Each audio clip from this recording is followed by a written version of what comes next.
imbalanced, and it fails to note a simple fact, which is that Hamas is to blame for this conflict, and the fighting in Rafa could end tomorrow if Hamas agreed to a deal for a ceasefire and the release of hostages.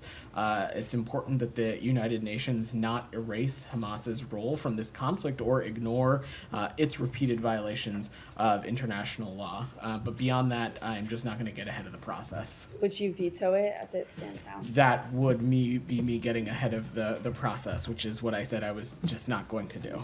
Okay, and then the United Nations said on Wednesday that the amount of humanitarian aid entering the enclave has dropped by 2/3 since Israel began its military operation in the southern Rafa region this month. What is the U.S. doing about this? Sorry, I didn't hear that. Entering the what?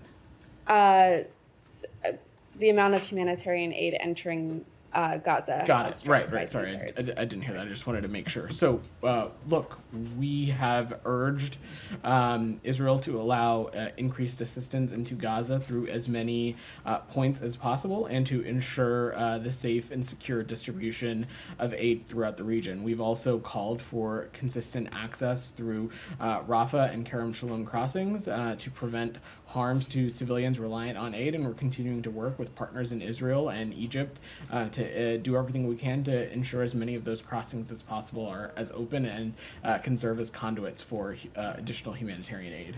And then just one more on Gaza, if I may. Yeah. Stacey Gilbert, a State Department employee of more than 20 years, said she resigned after the administration released the NSM report this month, which she said was wrong. She said a draft of the report had said clearly that Israel was blocking humanitarian assistance, but that subject matter experts were removed and it was edited at a higher level before being published with the conclusion that Israel was not blocking assistance. What was the reason for the change to this conclusion, and do you have any comment on this? So first, let me just say I'm not going to comment on personnel issues, but we have been clear that we welcome diverse points of view and believe it makes us a stronger department, and it makes and leads to a stronger policy-making process.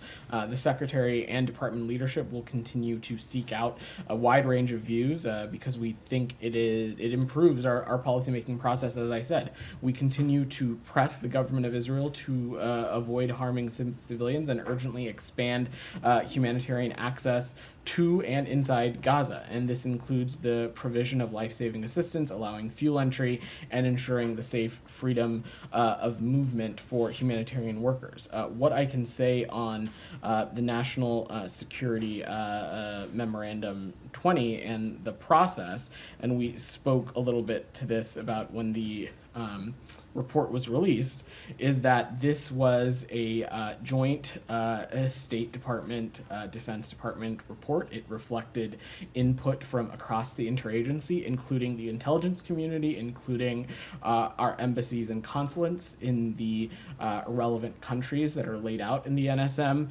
as well as input from NGOs and nonprofits. Relevant State Department bureaus, including, of course, the Bureau of Near East Affairs, as well as the Bureau of Population, Refugees, and Migration, provided input. And I will also just say is that we stand by the National Security Memorandum 20 report. We are not an administration or a department that twists the facts, and allegations that we have are unfounded. But this is, as any report and as any process that is undertaken in a policymaking process, these processes are deliberative and they involve inputs from people at a variety of seniority and expert levels. Thank you. I have a few other questions on other things, but okay, great. Shannon, go ahead. Further on the assistance to Gaza, Yep. with the DoD's temporary peer out of commission, has the U.S. engaged with Israel to try to get some of that assistance that's presumably sitting in Cyprus to come in through the port of Ashdod and then land routes? We're looking at what other options might be available. So first, let me just say the peer part of the overall broader maritime corridor has proven to be crucial in delivering supplies, and we expect that the repair and the re-anchoring of this pier to happen as swiftly as possible. I know my colleagues at the Department of Defense are working around the clock, as is others across the interagency, to get that to happen. There is, of course, the warehouse in Cyprus. There is the port of Ashdod. There are the facilities on the beach side and other avenues like that. We think that those are viable options for the humanitarian aid commodities, and so we're continuing to consult with donor countries, the government of Israel, and other interlocutors on what might be feasible. But I don't have a new process to announce. Leon, is that you had your hand up? Yeah, I was just hesitating. You said the part of this pier has been crucial to distribute aid to Gaza, but in fact, since it started, it's been having a series of issues and problems. Leon, since it started, more than 100 metric tons of aid has been transported from the pier to a staging area where UN humanitarian groups distribute it to Palestinians. Of course, we want these repairs and the re-anchoring to happen as swiftly as possible, but it has been an important piece of our overall humanitarian aid efforts, and I know that across the interagency, we are working around the clock to rectify the challenges that were found due to some inclement weather. But we are doing everything we can to continue to open this process back up. We think it's been vital, but as I was mentioning to Shannon, there are some other components of this overall corridor, including the warehouse in Cyprus, Ashdod Port, other setups that we think are viable options for these commodities, and we'll continue to work on that process. Sure. Thank you. Go ahead. Vedant. But the United Nations has said that aid has dropped by 67%. That's a lot of aid. I mean, since the operation in Rafa began. Doesn't that tell you that these, I'm sorry to call it this way, but band-aid kind of solutions, like the pier and so on, they have no long-term effect. They're subject to all kinds of weather or, mishaps or whatever it is. And the only way are really the, land crossings. Isn't that the case now? Isn't that the proof? As I said when answering Leon's question, when the pier was anchored and functioning, it allowed the provision of 1,000 metric tons of humanitarian aid. Also, I was pretty clear up here, as has Matt, as has Secretary Blinken, when we were talking about the JLOTS process and it being established, that this administration is one in which we are pursuing an all-of-the-above approach when it comes to humanitarian aid. At no point since the onset of this conflict have we tried to make the case that a maritime corridor or a pier establishment of a pier system was meant to replace or supersede land route crossings, and that's why we continue to work around the clock to make sure that those land crossings are open as swiftly as possible as well. Right. I mean, you guys said time and again that it's not an alternative to land crossing. Correct. But that continues to be the case. Why not? Then why not bring to bear whatever abilities you have, whatever pressure you have on the Israelis to allow more aid to go through the crossings, the land crossings, or your Egyptian ally, or whatever. I mean, whatever land crossing there is available. We are continuing to engage exactly in that kind of diplomacy to turn on and to open as many crossings as we can, and we'll continue to pursue that. And do you feel that we can see the reopening or the resumption of aid through these crossings anytime soon? Do you have a Said, it's important to note that aid is flowing among the crossings that exist. On May 29th, a total of 325 trucks crossed into Gaza. Certainly, I'm not indicating that that is enough or enough to alleviate the dire situation in Gaza, but aid is flowing, and we are continuing to work around the clock with partners in Egypt and Israel to do what we can to make sure other vital crossings are open and can open as swiftly as possible. Simultaneously, we're doing everything we can to repair and retrofit this pier and make sure that it can be re-anchored as swiftly as possible as well. And I'm sure my colleagues at the Department of Defense can speak to you a little bit more precisely about that process. Now, there is a CNN New York Times investigation that determined that the weapons used in Rafa were American weapons, the GPU-39, whatever. Do you have any comment on that? Because yesterday, I think the Secretary said he was not sure yet whether it was American-made weapons and so on, something like that. So what is your position today? So I'm going to let the IDF speak to their investigation, including what pieces. I'm asking you about, is this a U.S. weapon, as far as you know? Again, it is not for us to speak to. We can't speak to individual weapons loadouts to Israeli aircraft. So I will let the IDF speak to their investigation findings and indicate, including anything that they have to share about what weapons were used. I just don't have an assessment for you that on site. And lastly, does it bother you guys when former officials, high-profile officials, like the former U.S. ambassador to the United Nations, Nikki Haley, writes on a bomb, finish them off? Or when someone that's still, like a senator, U.S. senator, says drop a nuclear bomb on them and so on. I mean, like in a final solution kind of a thing.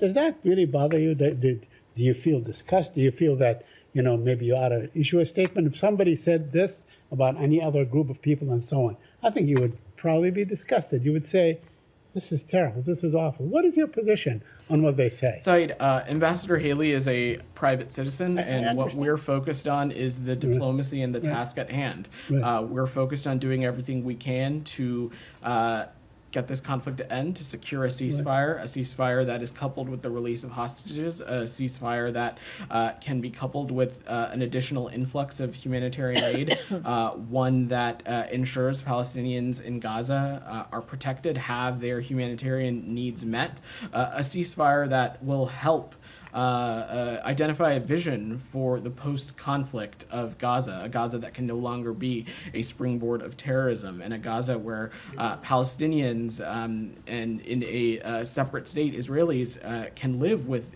equal measures of security and prosperity. That's what we're focused on. Can I just follow up on Saeed's point? Sure, and then I'm going to go to Abby because she's had her hand up patiently. Unless Abby wants to go, I'll let you. Why can't you comment on whether or not this was a US bomb? Is that a matter of policy, or is it because you don't know? Tom, we just can't speak to individual weapons loadouts on Israeli aircraft. That's not something for us to speak to. This was not a U.S. operation, and we are not. We don't have boots on the ground as it relates to this conflict. And I will let the IDF speak to their investigations and their findings. Yep. Broadly, of course, the United States has a broad and robust security relationship with the government of Israel. That is certainly no secret. But when it comes to speaking as it relates to individual operations, we're just not going to do that from the U.S. government. And I defer you to our partners in Israel to speak to that. I mean, it matters, though. You're a spokesman for the U.S. government. If this was a U.S. weapon, as has been widely reported, and all the publicly available images are suggesting, there's obviously a locus of interest for you and potential responsibility given catastrophic deaths and the way that people were killed in this incident after an Israeli airstrike. So I'm just trying to understand why. I mean, have you looked at the pictures? Do you have... Tom, it's important. Let's not conflate multiple things here. First, as it relates to the origin of the weapon that was used, that is something that the IDF can speak to as it relates to their own investigations and whatever findings it chooses to make public or share or not. Separately, but related, regardless of the origin of this weapon, and regardless of what the weapon was that was used, it is devastating to see the images and the videos and the imagery that we saw from over the weekend. And that is why we went to the Israelis as soon as we were made aware of this about answers, about how this incident happened, why the level of civilian harm took place, even though it was not necessarily the intent. We need to understand how this transpired, and we believe that understanding that will also continue to help the government of Israel and the IDF as it continues to conduct its operations. That is true. That is our belief, regardless of whatever the weapon of origin is, and that is something that our Israeli partners can speak to in their own investigation. I think my question is just more about whether you know the origin of this weapon and you can't and won't talk about it, or whether you don't know. That's just not something I'm going to speak to. Certainly not from the State Department. What you're talking about, if you want to get very technical, is no, it's not what technical. the specific weapon every used in a weapons expert specific that's looked operation. at these images has established that it's an American weapon. So it just seems a slightly peculiar position not to be able to. I'm just not going to talk to speak that. to specific weapons payloads. Okay, and just on the, specific I think there was a operations. bit of confusion perhaps on Monday about the location of the tents and the fire and where the bomb or the bombs were dropped. And certainly the aerial images that have emerged since then appear to show the structures that were attacked very close to quite a lot of tents. The Palestinian journalist that took the photos of the tail fin and the electronics board of the weapon says that a child told him he found the electronics board in his tent, which would suggest a close proximity of the tent to the strike. So have you got any further 3 days on now about proximity? We don't unfortunately have any additional information, Tom. That's something we're continuing to engage with our partners in Israel. We have been told by the Israelis that it is conducting an investigation. We want to see that happen thoroughly, swiftly, and transparently. And as I said, looking into these kinds of things, making these kinds of assessments are critical to ensuring that the IDF avoids similar tragedies in the future. Abby. Thank you.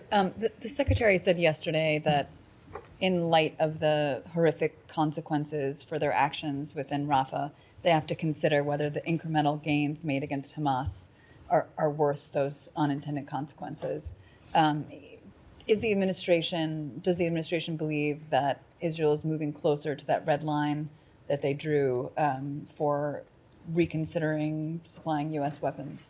So look, as it relates to a major military operation in Rafa, we have yet to see such a one transpire. There has been an uptick in military operations along the Philadelphia corridor on the outskirts, but we have not seen a major operation as it relates to Rafa. We're going to continue to monitor conditions on the ground and see what happens. But Abby, to take a step back, what the Secretary was referring to is something you've heard him say before, in that over the course of this conflict, it is imperative that our partners in Israel have a vision for what the day after this conflict is going to look like, and steps are taken to do whatever we can to help get the region out of this endless cycle of violence. That is in line with what the Secretary laid out in Tokyo last December, when we're talking about some of the key tenets of our vision for this region, a Gaza that can no longer be a springboard for terrorism against the Israeli people, a Gaza that is reunited under the Palestinian Authority with the West Bank, and we're looking for a real plan for progress for the Palestinian people, one that will bring the equal measures of dignity and justice for Israelis and Palestinians alike. To put it more candidly, a military operation here we have never felt is enough. We of course support and encourage every effort to defeat Hamas, but without some plans for some broader or greater diplomacy, we will continue to find ourselves in this endless cycle of violence. Can I follow up? I have one more. Sure. Oh, go ahead. No, go ahead. Better. Why don't I you just go had ahead? one more related question. Yeah. Can you confirm some of these reports that U.S. and Israel and Egypt will be meeting next week to discuss opening the Rafa crossing and securing the border between Egypt and Gaza? And what does the U.S. hope to see as far as who would be administering the Gaza side of the border? Well, Abby, I'm not going to speak to specific reports and diplomatic conversations. What I can say is that we are engaged in this work around the clock. We have been working tirelessly with our partners in Egypt and partners in Israel to do what we can to get the Rafah border crossing open. I'm not going to preview or hypothesize on logistically or technically what that can look like. We will let this process play out. Rabia. Thank you, Vedant. On the wording you use on Rafa, you say it's not a major operation. But I mean, 54 people have been killed in Gaza over the past 24 hours. Nearly 1 million people have already fled Rafa over the past 3 weeks as Israeli strikes continue. We have seen Israeli tanks in Rafah, although you deny. Are these acceptable for you? I mean, is there a line? Where is the line, the limit for you to say, okay, this is enough and this cannot continue anymore? I'm just not going to preview or try to pinpoint a hypothetical like that, Rabia. The truth of the facts on the ground is that we have yet to see a major military operation into Rafah. As I said, we have seen an uptick in military operations at the border, in the Philadelphia corridor, and in the outskirts, but we have not seen a major operation into Gaza. Into Rafah, I'm sorry. We will continue to monitor conditions, and we will continue to see what happens. What would be a major operation? I mean, what would... Again, we have been clear about what this isn't, which is not a major military operation. I'm not going to categorize it into one box or another. This is obviously a very dynamic and fluid situation. We're going to continue to consult with our partners in Israel and engage on these issues. Just a quick follow-up on yeah. Tom and Said's question regarding the CNN analysis on U.S. weapons. I mean, this analysis was based on open source information, like footage.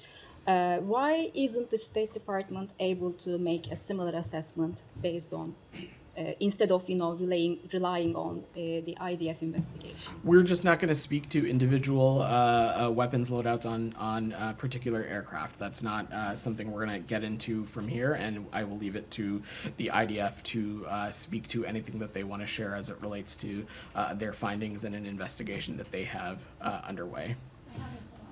Go ahead. Just based on your answer, you haven't seen a major military operation, and you oppose a ground military operation in Rafah. You support Israel in going after Hamas. You're saying Hamas is embedded within the civilian population. Obviously, this is how the Israeli can go after Hamas, and these consequences would look like what we have seen during the weekend. So, just can you say on the record that you support what's taking place now without calling it a major military operation or a target military operation? Just can you give us an answer whether you support what's happening and what's taking place the way it's taking place now in Rafah? We support efforts to defeat Hamas, and we have supported those efforts since October 7th. Of course, at every measure, we have continued to stress the moral and strategic imperative to make sure that these military operations are conducted in a way that minimize civilian casualties. Obviously, just based on the imagery, the events of this past weekend failed to meet that mark. That being said, we do continue to support efforts to take out Hamas terrorists, which our partners in the IDF indicated that they did over the course of the operation this past weekend. So again, we support efforts to take out Hamas. We, of course, also will continue to stress that they need to be conducted in ways that do not impede humanitarian aid access, that do not put undue risk at civilians, Palestinian civilians within Gaza. One more question, if I may. Regarding the tension, nobody can deny that there's a tension growing between the Israeli and the Egyptians. Now we have a delegation, the White House is sending a delegation. To what extent the State Department, this department, is engaged in at least avoiding this escalation? So one of the first things that we talked about in the immediate aftermath of the horrific October 7th terrorist attacks was a necessity to ensure that all regional parties had a responsibility to make sure that this conflict didn't spread and that tensions didn't rise unnecessarily. As it relates to the Rafah border crossing and the engagements that are ongoing between our partners in Egypt and our partners in Israel, we'll continue to play a role in that conversation as we want to continue to see progress made in opening that crossing. We think that it is an important conduit for the overall humanitarian aid situation into Gaza, but I don't have anything to preview beyond that. Thank you. Willie, go ahead. Yep. She's called for a peace summit. Do you guys have any reaction to that? Not really. Look, the United States has a clear vision here on what we think that needs to happen. We have not been ambiguous about it is necessary for a ceasefire, one that is coupled with the release of hostages, and one that is coupled with additional humanitarian assistance. Time and time again, we have seen Hamas move the goalposts or walk away from legitimate deals that have been on the table. But we also know that this is something that we're going to continue to work at. It's one of the things that the secretary himself is committed to. It's why he has engaged so directly on this with multiple trips to the region. I will also note that beyond just a ceasefire and the cessation of this immediate conflict in Gaza, you've heard me say this before, it is crucial that we also talk about the kind of diplomacy and the kind of steps that are necessary to get the region out of this endless cycle of violence, one that is, as you've heard me say before, will stop Gaza from being a launching pad for terrorism against the Israeli people, one not under the leadership of Hamas, a terrorist group. And so those are the kinds of things that we'll continue to work on. But, you know, we're 8 months on now. These efforts clearly they're not going anywhere at the moment. I mean, why not, be open to kind of fresh ideas? If any country is interested in thinking that they can play a productive role, they certainly are welcome to. But let's not forget or lose sight of the fact that this conflict could have ended yesterday if Hamas were to just stop hiding behind civilians, put down its arms, and leave Gaza. And we have yet to see that happen. Leave Gaza? You want them to leave Gaza? They are Gazans. Most of these people that are fighting. We're talking about. Where do you want them to go? We're talking about Who would take them? We're talking about a terrorist group, Saeed. Who would take them? DR, go ahead. Anything else on the Middle East before I go ahead? Go ahead. I don't think your question's on the Middle East, Jenny. I'll come back to you, I promise. Go ahead. That's okay. I think I've been doing this long enough to know. Go ahead. I promise we'll get to you, Jenny. Thank you. Thanks, Saeed. So you've mentioned these transparent investigations and sort of allowing Israel to conduct those investigations. Obviously, you've mentioned, or rather Matt mentioned on Tuesday, that lawyers have been integrated with the IDF to make sure that things are going in a way that's in accordance with international humanitarian law. Then we've also mentioned how images from this past weekend are devastating. And then the NSM-20 report that you put a lot of trust in just now says specifically that the intelligence community, quote, assesses that Israel could do more to avoid civilian harm. So at what point would the department see a pattern of civilian harm rather than just individual instances that they allow for investigations to continue? So let's take a step back here. I think I dispute the premise of your question.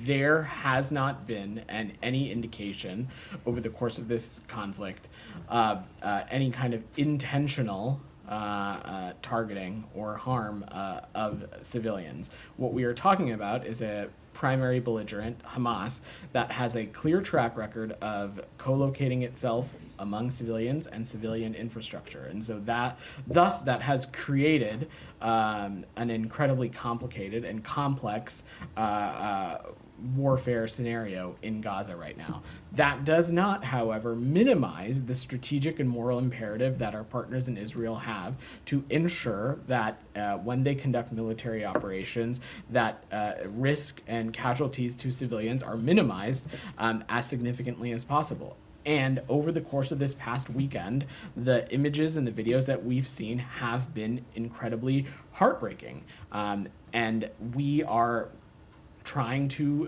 get as many answers as we can as to what transpired and how this incident unfolded and how this incident failed to meet even our Israeli partners' own stated goals of wanting to minimize civilian casualties as often as they can. Go ahead in the back. Thanks very much. Yeah. A couple of questions. First of all, you say that there are ongoing diplomatic moves to try and get more aid into Gaza. The US has been talking since November about getting more aid into Gaza. So is the fact that there isn't more aid getting into Gaza a failure of US diplomacy, or is it just empty rhetoric?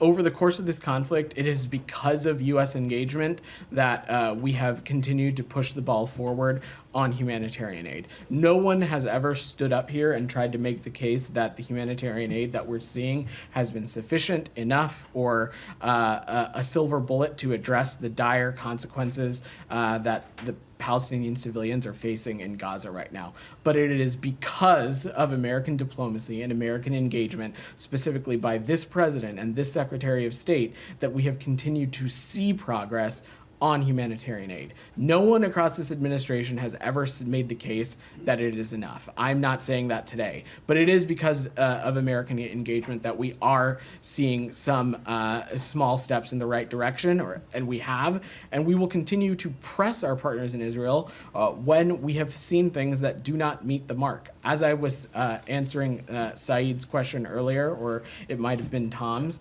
we saw more than 300 trucks enter Gaza on May 29th. I'm not at all saying that that is enough, but that is aid flowing into Gaza, and we are continuing to work around the clock to do what we can to make sure that this pier and the overall maritime corridor can be re-anchored to Gaza as swiftly as possible. Simultaneously, we continue to have warehouses in Cyprus and other components of the maritime corridor that can be used for humanitarian aid commodities, and we are looking into what might be feasible in those aspects as well. And if I can, follow up to Saeed's question, if Nikki Haley's comments are made by a private citizen and therefore don't require any comment from you, why did this administration criticize people who spoke out in favor of those in Palestine demanding a ceasefire and were quite vocal? What's the difference? When did we do that? Well, do you want to talk about the number of times that they were described as anti-Semitic? Even any time there was a pro-Palestinian protest,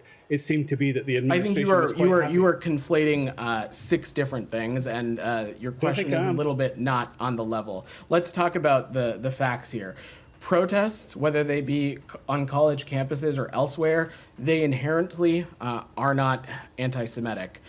There have been, of course, over the course of these protests, been imagery, there have been chants, there have been slogans, there have been signage that has been anti-Semitic. Also, what we are talking about in those circumstances is protesters who, in some instances, have broken the law, taking over buildings, occupying certain areas within specific municipalities. Those are not expressions of free speech. That is illegal in some places. So these are two different things, and I really don't appreciate you conflating. Well, one more point on this. The fact is, you have said that a lot of the things said by the likes of Nikki Haley and others are simply rhetoric. Yet when you call for the destruction and annihilation of people, that's against international law. Why is that not being condemned from the platform? That is not the kind of rhetoric that we certainly support from this administration, and it's not ones that we've been using. But Ambassador Haley is a private citizen. She doesn't speak for the United States. It's against she doesn't international speak law. for the United States. She doesn't speak for this administration. Go ahead. Thanks, Saeed. I'm sorry. Thanks, Vedant. Sorry. Saeed can come up here if you like. If you guys want a daily press briefing from Saeed, I think I'm okay. How much of the Indo-Pacific priorities have been affected by the wars in Ukraine and Gaza? Security analysts say leaving Taiwan, Japan, and the Philippines to deal with China's gray zone tactics may lead to failed deterrence. Do you agree with that assessment? We don't at all. Let me just be very clear about this. We have not taken our eye off the ball when it comes to our efforts and our focus on the Indo-Pacific and the Asia region broadly. Let's not forget that in the past year alone, you have seen this president convene a historic trilateral summit at Camp David between Japan and the Republic of Korea. You saw him hold a historic summit in Woodside, California, with the President of the People's Republic of China. Secretary Blinken himself, in the past 12 months, has been to China twice, as have other members of this administration. You saw this administration hold a historic trilateral summit between our Japanese partners and our partners in the Philippines. So when it comes to our commitment to a free and open Indo-Pacific, we continue to put points on the board, and that's something we're going to remain focused on. And now a perfect segue to Jani. Well, Thank you so much. I'll come back to you. Go ahead. Thank you so much about the North Korean balloons about North Korea distributed about 260 garbage balloons across South Korea. They are also attacking GPS radio waves and have launched about 10 ballistic missiles into the East Sea.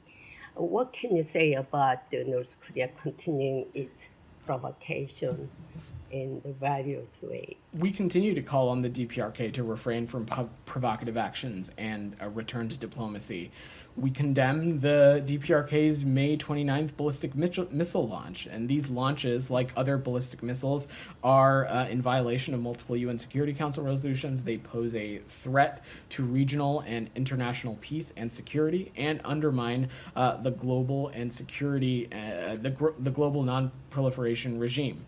We'll continue to consult closely with the Republic of Korea, Japan, and other allies and partners on how to best engage with the DPRK. How does the United States view China's failure to play its role despite North Korea's continued provocations? Well, you've heard me say this before, Jani. We continue to believe that there are countries who have a relationship with the DPRK and have influence with the DPRK that have a responsibility to rein in and influence some of the malign and bad behavior that we are seeing, especially a country like the People's Republic of China, which sits on the UN Security Council. When we're talking about launches that are in violation of certain UN Security Council resolutions, it's of course incredibly concerning. Michelle. Yeah, two questions. Vedant. Sorry. On the same topic, too. Go ahead. You condemned the ballistic missile launch, but you didn't say anything about the balloons with the fecal matter in them. Do you have any comment on that? Nick, any kind of aerial object, certainly, we would find destabilizing and provocative. And we continue to consult closely with the Republic of Korea and Japan against these kinds of malign and destabilizing behaviors. Yeah, Michelle. Two questions. One, do you have any reaction to Russia Foreign Minister's statement that Russia will react to the deployment of any U.S. missiles in the Indo-Pacific region? So I've seen those reports, Michelle, and let me just say that the U.S. does not assess returning nuclear weapons to the Indo-Pacific as necessary at this time, and the U.S. has no plans to forward deploy nuclear weapons to the Korean Peninsula. But let's not forget that it is the Russian Federation that time and time again, dating back to the early days of its aggression into Ukraine, that it has recklessly participated in nuclear saber rattling, talking about the use and deployment of nuclear weapons, and going as so far as to withdraw from New START. So I think it's important to have some context here. And another one on the region. To what extent the U.S. aid administrator Samantha Power reflects the views of the administration when she said that the conditions in Gaza are worse now than ever before? So look, Michelle, it is not hyperbole to say that the situation in Gaza is dire. You've heard us say time and time again that there is immense concern of the onset of famine. That is why we are doing everything we can to ensure that more humanitarian aid can flow into Gaza. We're working tirelessly to open as many crossings as we can for that to take place. But is it your view as the views that Samantha Power expressed? I'm not gonna. I don't have any reaction to her specific comments, but you've heard us say this before. The situation in Gaza is dire. It is incredibly concerning, and that is why all appropriate interlocutors need to do everything they can to get more additional humanitarian aid into Gaza. Daphne, go ahead. Thank you. Just back on China, Yeah. how was Deputy Secretary Campbell's meeting with China's Executive Vice Foreign Minister this morning, and what was the focus of that? So I think we'll have a more formal readout coming later today, Daphne. But to confirm, Deputy Secretary Campbell did meet today with the PRC Executive Vice Foreign Minister. This visit follows, as you know, Secretary Blinken's recent trip to Shanghai and Beijing, and it builds on the intensive diplomacy that has happened with the PRC over the last year to responsibly manage competition in the relationship, even in areas where we disagree. And as you heard us say, I would say on the margins of the President's historic summit in Woodside, we expect there to be continued engagement at senior levels from both sides of the Pacific. And I expect we'll have a more formal readout later today.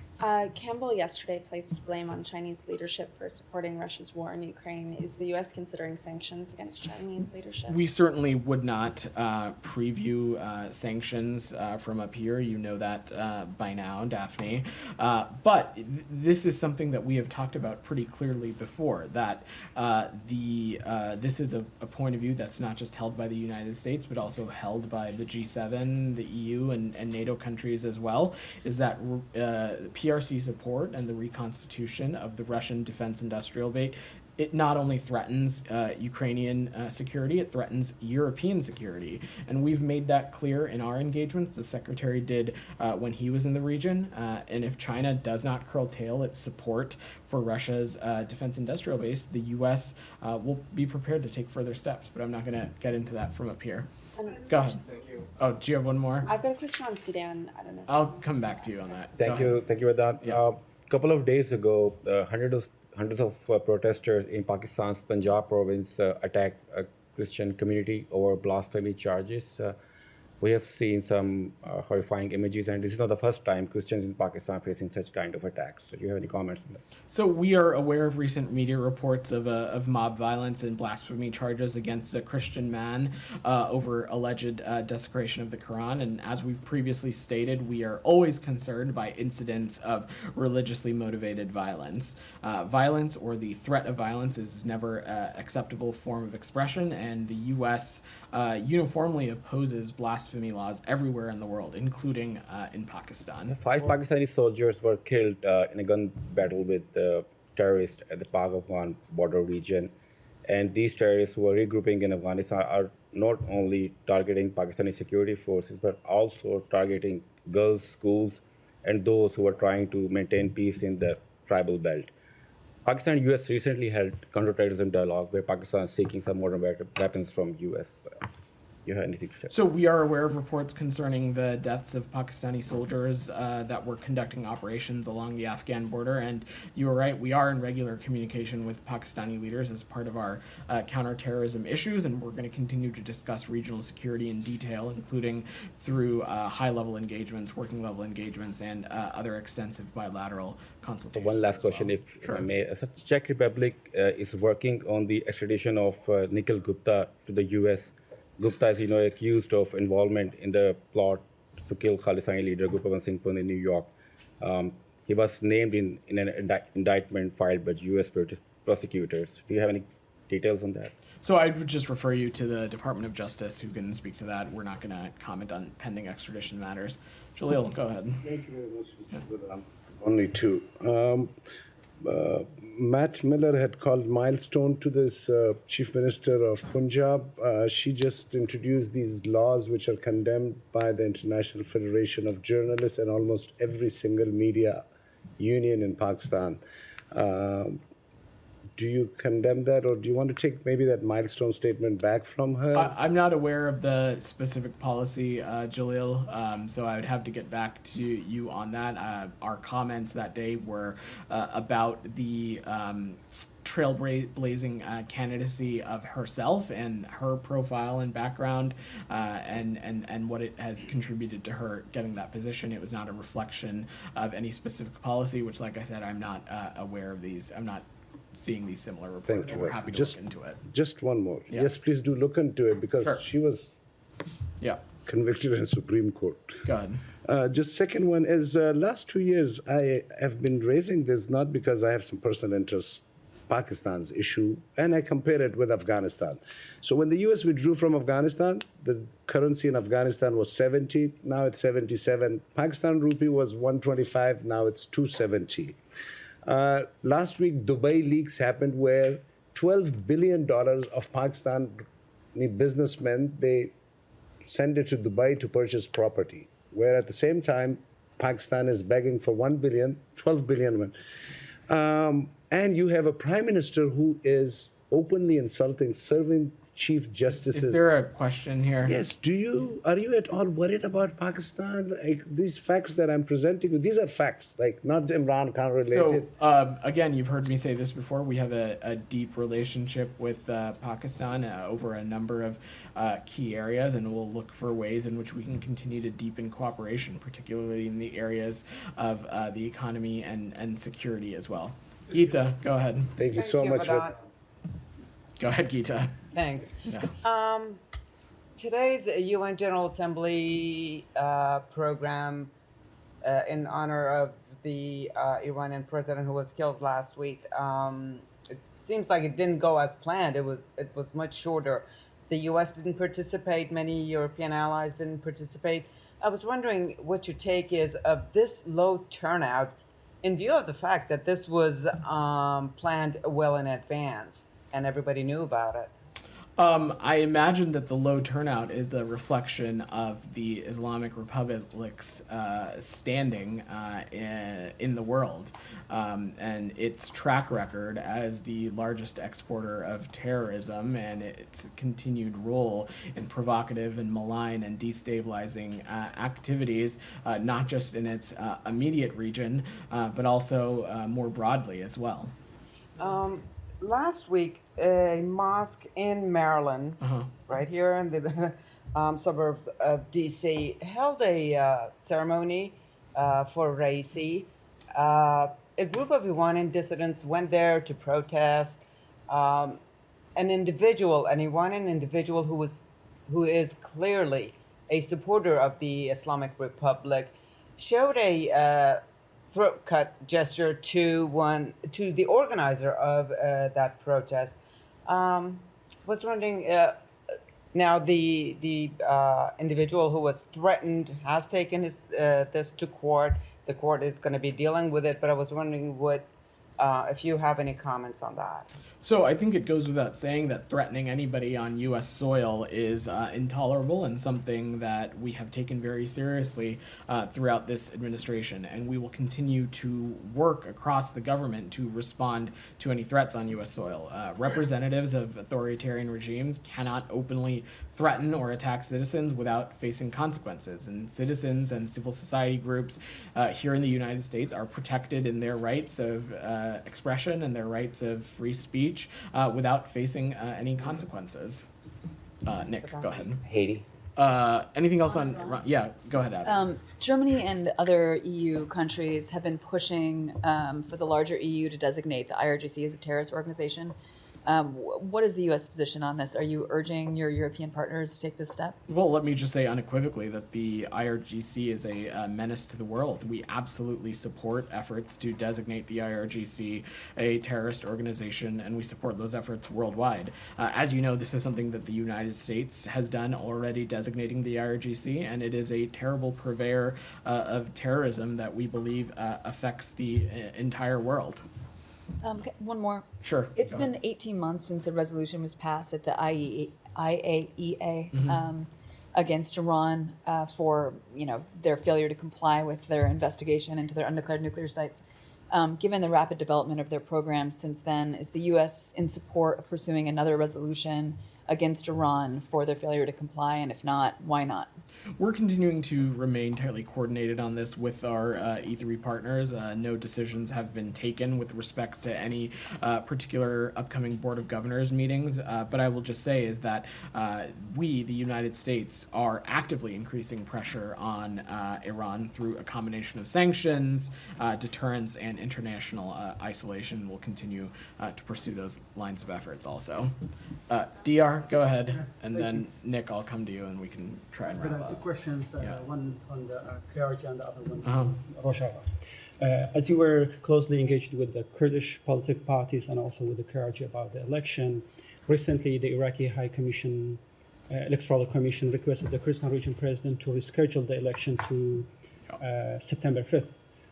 How do you view this request, and how do you view the IKR election overall? So we understand that the High Commission requires a delay in order to implement some recent changes to the allotment of seats in the Iraqi Kurdistan parliament, and we urge the parties to reach an agreement quickly to schedule free, fair, and transparent elections as soon as feasible.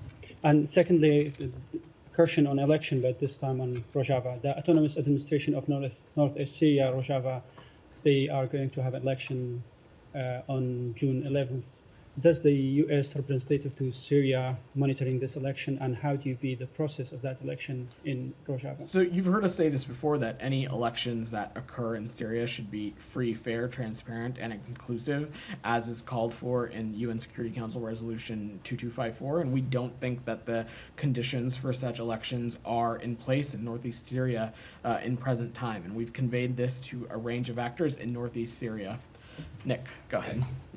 Haiti, can you confirm reports that U.S. officials had negotiated with gang leaders in Haiti for the recovery of the 2 U.S. missionaries' bodies who were killed?